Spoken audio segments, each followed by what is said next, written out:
Welcome to Instant Cooking. Today I am making besan methi biscuit.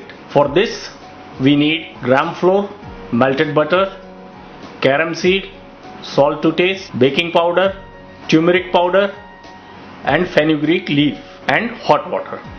So in a bowl add 100 grams of gram flour, add half a teaspoon of baking powder, quarter teaspoon of turmeric powder, add salt to taste and half a teaspoon of carom seed. Mix them. Now add 2 tablespoons of melted butter and mix them very well.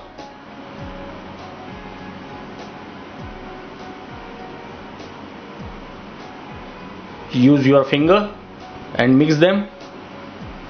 Now add fenugreek leaf and again press them so the extra moisture of fenugreek leaf will be absorbed by gram flour. Now add little hot water and make a dough.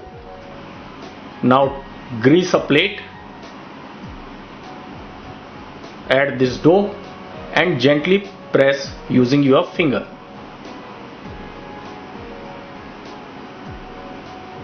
Flatten them. Now take biscuit mold and cut them whichever shape or size you want. You can use a knife if you want rectangle biscuits. And now place the biscuits and on preheated oven 180 degrees Celsius bake them. Your crispy besan methi biscuit is ready. Thank you.